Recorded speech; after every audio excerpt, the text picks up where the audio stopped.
ಸತ್ಯವೇದದಲ್ಲಿ ಅನೇಕ ಘಟನೆಗಳು ಈಗಿನ ಸತ್ಯಕ್ಕೆ ಅನ್ವಯವಾದಂಥ ವಿಷಯಗಳು ತುಂಬಿಕೊಂಡಿವೆ. ಬನ್ನಿ 10ನೇ ಪಾಠದಲ್ಲಿ ಅಂತಹ ಅಂತ್ಯವನ್ನು ತೋರಿಸುವ ಘಟನೆಗಳನ್ನು ಗಮನಿಸೋಣ.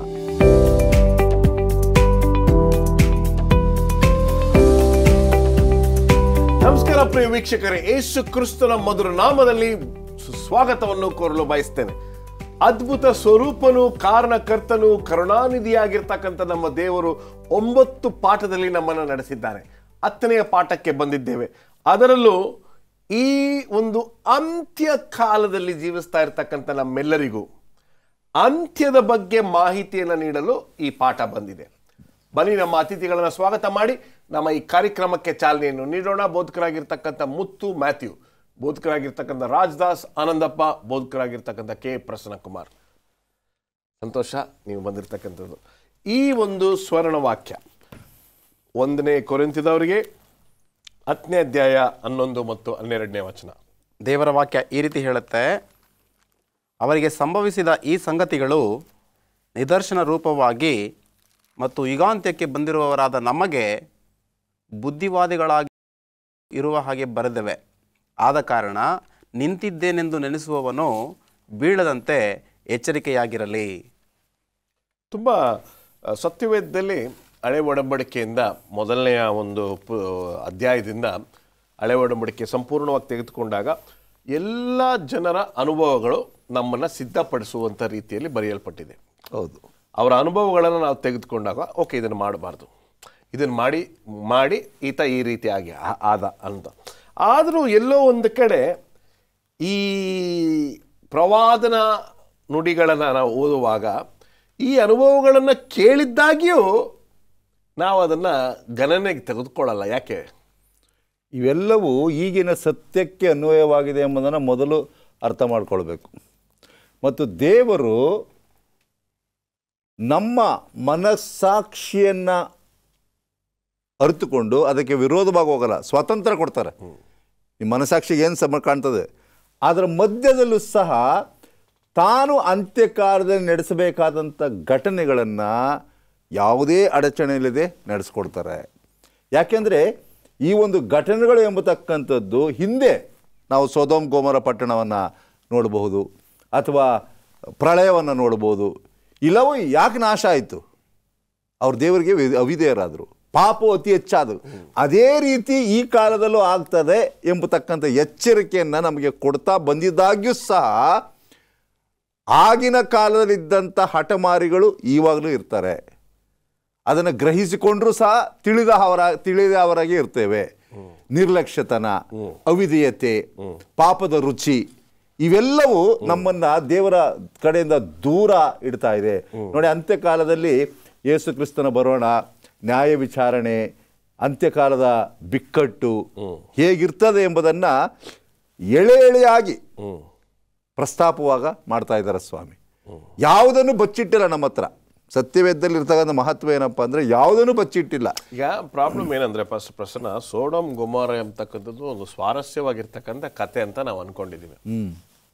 ಇದು ನಿಜವಾಗ್ಲೂ ನಡೆದಿದೆಯೋ ಇಲ್ಲೋ ನಮಗೆ ಒಂಥರ ಅನುಮಾನ. ಯಾಕೆಂದರೆ ಲೋಕವನ್ನು ಬಿಟ್ಟು ಬಂದರೆ ನಿತ್ಯ ರಾಜ್ಯ ಇದೆ ಎಂಬತಕ್ಕಂಥ ಒಂದು ಪಾಠವನ್ನು ಅದರಿಂದ ಕಲಿಬೋದು. ಆದರೂ ಎಲ್ಲೋ ಒಂದು ಕಡೆ ನಾವು ಕೂಡ ಅವಳು ಬರೀ ತಿರುಗಿ ನೋಡಿದ್ಲು, ನಾವು ಇನ್ನೂ ನಮ್ಮ ಕಾಲೇ ಆ ಕಡೆ ಇಟ್ಕೊಂಡಿದ್ದೀವಿ ಅಲ್ವೇ? ಮುಂದೆ ಹೋಗೋಣ. ಈ ಭಾನುವಾರದ ಪಾಠಕ್ಕೆ ನಾವು ಬರುವುದಾದರೆ ಕುರಿಮರಿಯ ಒಂದು ಆ ಕೋಪ ಅಥವಾ ರೌದ್ರವನ್ನು ನಾವು ನೋಡೋಣ. ಹೇಳಿ ಪಾಸ್ಟ್ರೆ. ಇಲ್ಲಿ ಪ್ರಕಟಣೆ 6ನೇ ಅಧ್ಯಾಯ. Yes sir. ಇದು ಬಹಳ ಪ್ರಾಮುಖ್ಯವಾಗಿ ಮುದ್ರೆಗಳ ಬಗ್ಗೆ ಎಸ್ ಸರ್ ತಿಳಿಸುವಂಥದ್ದಾಗಿದೆ. ಸೀಲ್ ಆಫ್ ಗಾಡ್ ಎಂಬುದಾಗಿ ಏನನ್ನು ತಿಳಿಸ್ಕೊಡ್ತದೆ ಎಂಬುದಾಗಿ ಇಲ್ಲಿ 7 ಮುದ್ರೆಗಳಲ್ಲಿ ಒಂದು ಮುದ್ರೆ ಒಡೆಯಲ್ಪಟ್ಟಾಗ ಆ 4 ಜೀವಿಗಳಲ್ಲಿ ಒಂದು ಜೀವಿ ಹೇಳ್ತಕ್ಕಂಥದ್ದು ಬಾ ಎಂದು ಗುಡುಗಿನಂತಿದ್ದ ಸ್ವರವನ್ನು ಹೇಳುವುದನ್ನು ಕೇಳಿದನು. ಇಲ್ಲಿ ಪ್ರಸ್ತಾಪವಾಗ್ತಕ್ಕಂಥದ್ದು 6ನೇ ಅಧ್ಯಾಯದಲ್ಲಿ ಮುದ್ರೆಗಳು ಒಡೆಯಲ್ಪಟ್ಟಾಗ. ಯಾವ ಮುದ್ರೆ? 12ನೇ ಅಧ್ಯಾಯದಲ್ಲಿ ನೋಡೋಣ. 6ನೇ ಮುದ್ರೆ ಒಡೆಯುವುದನ್ನು ಕಂಡೆನು. ಒಡೆದಾಗ ಭೂಕಂಪ ಉಂಟಾಯಿತು, ಸೂರ್ಯನು ಕರಿ ಕಂಬಳಿಯಂತೆ ಕಪ್ಪಾದನು, ಪೂರ್ಣಚಂದ್ರನು ರಕ್ತದಂತಾದನು, ಹತ್ತಿ ಮರವು ಬಿರುಗಾಳಿಯಿಂದ ಅಲ್ಲಾಡಿಸಲ್ಪಟ್ಟು ತನ್ನ ಕಾಯಿಗಳನ್ನು ಉದಿರಿಸುವ ಪ್ರಕಾರ ಆಕಾಶ ನಕ್ಷತ್ರಗಳು ಭೂಮಿಗೆ ಬಿದ್ದವು, ಆಕಾಶವು ಸುರುಳಿಯ ಹಾಗೆ ಸುತ್ತಲ್ಪಟ್ಟು ಹೋಗಿಬಿಟ್ಟಿತ್ತು, ಎಲ್ಲ ಬೆಟ್ಟಗಳು ದ್ವೀಪಗಳು ತಮ್ಮ ತಮ್ಮ ಸ್ಥಳಗಳನ್ನು ತಿಳಿಸಿದವು.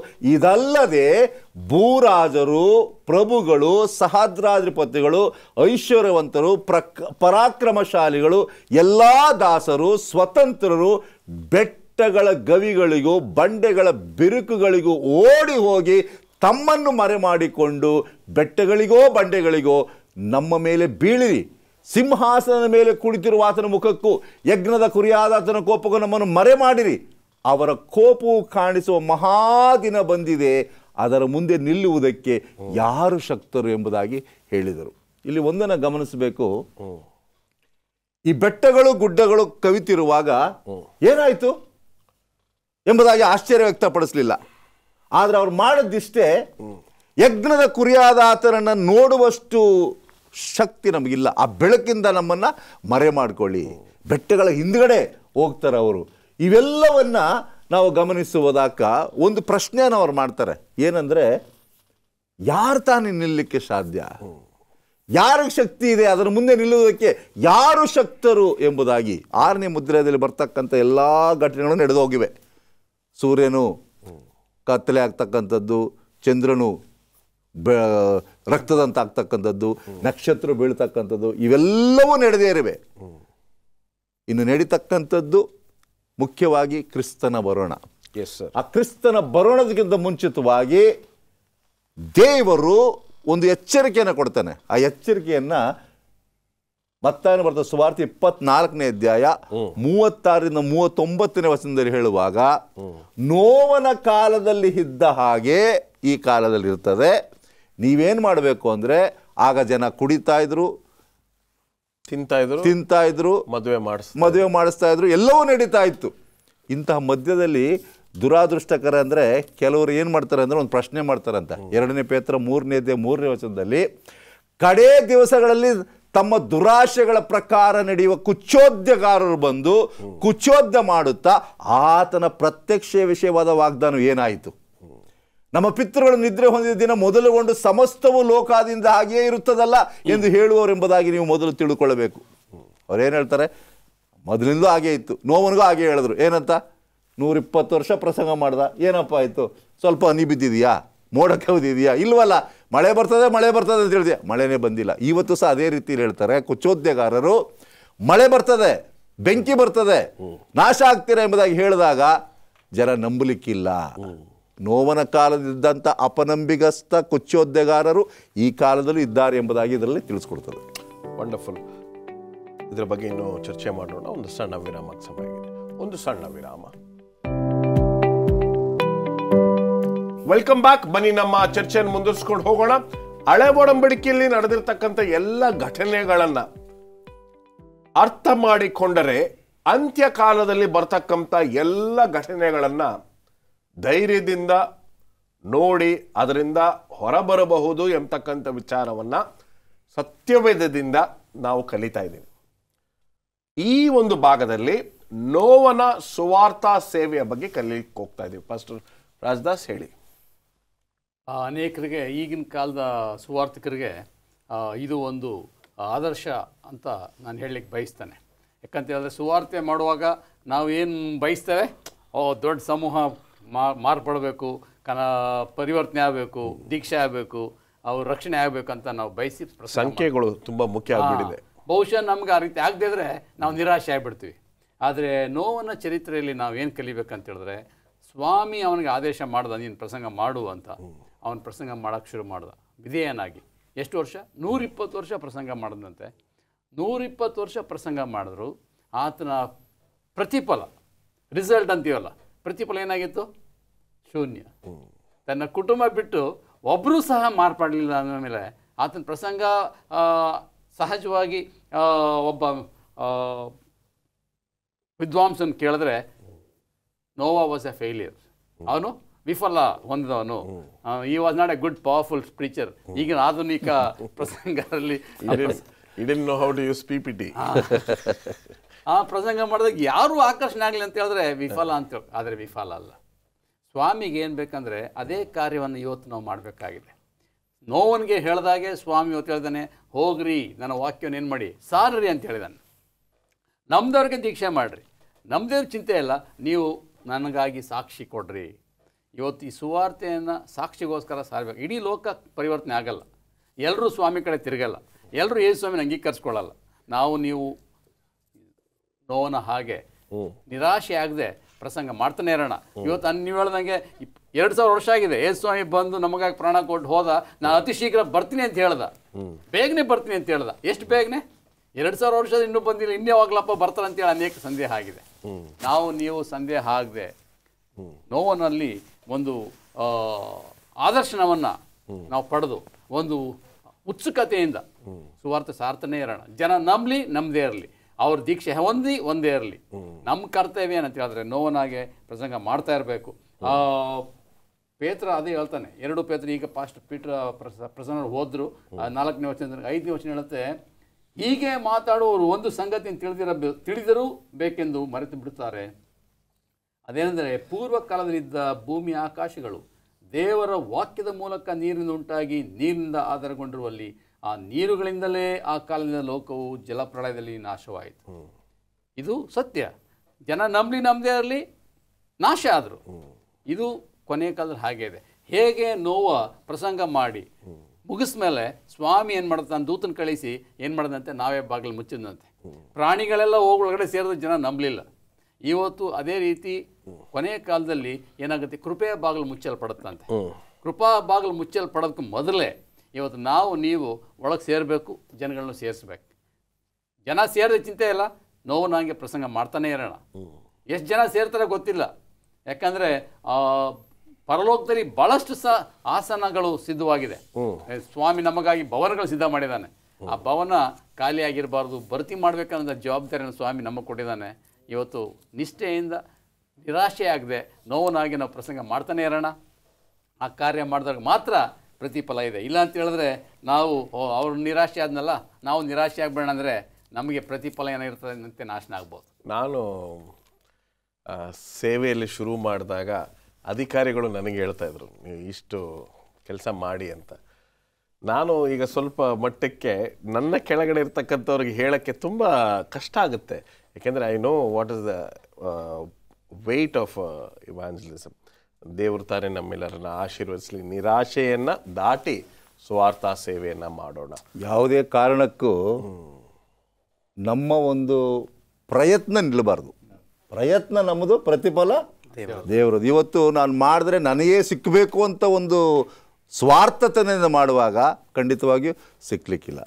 ಈಗ ಯೋಹಾನ್ ಬರೆದ ಸುವಾರ್ತೆ 4ನೇ ಅಧ್ಯಾಯ 37ನೇ ವಚನ ಹೇಳ್ತದೆ, ಬಿತ್ತುವವನೊಬ್ಬ ಕೊಯ್ಯುವವನೊಬ್ಬ ಎಂಬ ಗಾದೆಯಂತೆ ಆಯಿತು. ನಾವು ಬಿತ್ತಬೇಕಷ್ಟೇ, ಕೊಯ್ಯೋನು. ವಂಡರ್ಫುಲ್. ಮುಂದೆ ಹೋಗೋಣ. ಹೇಳಿ, ನಮ್ಮೆಲ್ಲರಿಗೂ ಇಷ್ಟವಾಗಿರ್ತಕ್ಕಂಥ ಘಟನೆ ಸೊಡೋಮ್ ಮತ್ತು ಗೊಮೋರದಲ್ಲಿ ನಡೆದಂಥ ಆ ಘಟನೆ. ಸೊದೋಮ್ ಗೊಮೋರದ ಕುರಿತಾಗಿ ತುಂಬ ಅದ್ಭುತವಾದಂತಹ ಘಟನೆಗಳನ್ನು ನಾವು ಸತ್ಯವೇದದಲ್ಲಿ ಕಾಣಬಹುದಾಗಿದೆ. ಇಲ್ಲಿ ಪೇತ್ರನು 2ನೇ ಪೇತ್ರ 2ನೇ ಅಧ್ಯಾಯ 4ರಿಂದ 11 ವಚನಗಳಲ್ಲಿ ಇದನ್ನು ಪ್ರಸ್ತಾಪ ಮಾಡ್ತಾನೆ. ವಿಶೇಷವಾಗಿ ನಾನು 6ನೇ ವಾಕ್ಯವನ್ನು ಓದಲು ಬಯಸ್ತೇನೆ. ಆತನು ಸೊದೋಮ ಗೊಮೋರ ಪಟ್ಟಣಗಳನ್ನು ಸುಟ್ಟು ಬೂದಿ ಮಾಡಿ ಮುಂದೆ ಭಕ್ತಿಹೀನರಾಗಿ ಬದುಕುವವರ ಗತಿ ಇಂಥದೆಂದು ಸೂಚಿಸುವುದಕ್ಕಾಗಿ ಅವುಗಳಿಗೆ ನಾಶನವನ್ನು ವಿಧಿಸಿದನು.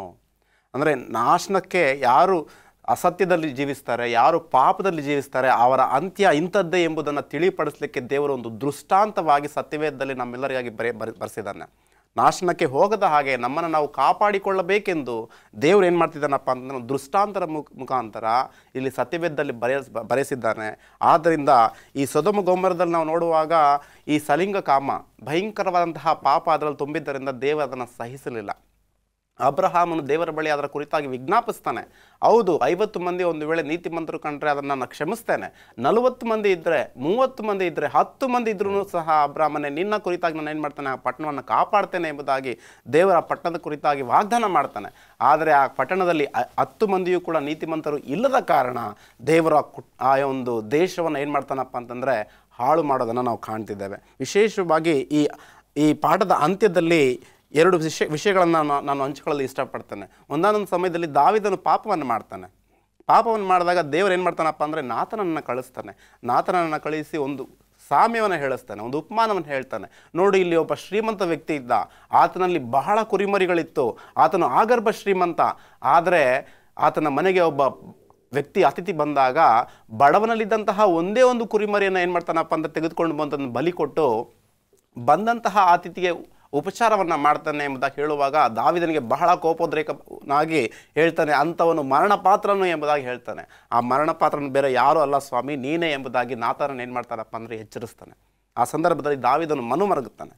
ಆದ್ದರಿಂದ ನಾವು ಕೂಡ ಅಷ್ಟೇ, ಈ ದೃಷ್ಟಾಂತಗಳೆಲ್ಲವೂ ಕೂಡ ನಮಗೆ ಜ್ಞಾನ ಉಂಟಾಗಲಿ, ಬುದ್ಧಿ ಬರಲಿ ಎಂಬುದಾಗಿ ದೇವರು ಬರೆಸಿದ್ದಾನೆ. ಆದ್ದರಿಂದ ಇವೆಲ್ಲವನ್ನೂ ಕೂಡ ನಾವು ಓದುವಾಗ ಎಚ್ಚೆತ್ತುಕೊಂಡು ನಾವು ನಮ್ಮ ಜೀವನವನ್ನು ಆ ಮಲಿನತ್ವದಿಂದ ದೂರ ಇದ್ದು ದೇವರ ಬರೋಣದ ಕಡೆಗೆ ನಾವು ನೋಡುತ್ತಾ ದೇವರನ್ನ ಹುಡುಕ್ತಾ ಇರಬೇಕಾಗಿತ್ತು. ವಂಡರ್ಫುಲ್. ಒಂದು ಸಣ್ಣ ವಿರಾಮ ತೆಗೆದುಕೊಳ್ಳೋಣ. ಒಂದು ಸಣ್ಣ ವಿರಾಮ. ಬನ್ನಿ ನಮ್ಮ ಚರ್ಚೆಯನ್ನು ಮುಂದುವರಿಸ್ಕೊಂಡು ಹೋಗೋಣ. ಬಹಳಷ್ಟು ಅದ್ಭುತವಾಗಿರ್ತಕ್ಕಂಥ ಘಟನೆಗಳನ್ನು ಹಳೆ ಒಡಂಬಡಿಕೆಯಲ್ಲಿ ಕಲಿತಾ ಇದ್ದೀವಿ.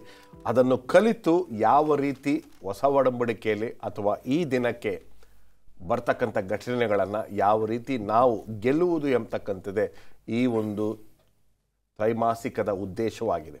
ಬುಧವಾರದ ಪಾಠಕ್ಕೆ ನಾವು ಬರುವುದಾದರೆ, ಇಡೀ ಲೋಕದ ಅಥವಾ ಈ ಭೂಮಿಯ ನ್ಯಾಯಾಧೀಶನು ಯಾರು, ಏನು ಎಂಬತಕ್ಕಂಥದ್ದನ್ನು ನಾವು ಈ ಒಂದು ಭಾಗದಲ್ಲಿ ನೋಡ್ಲಿಕ್ಕೆ ಹೋಗ್ತಾ ಇದ್ದೀವಿ. ಫಸ್ಟ್ ರಾಜದಾಸ್,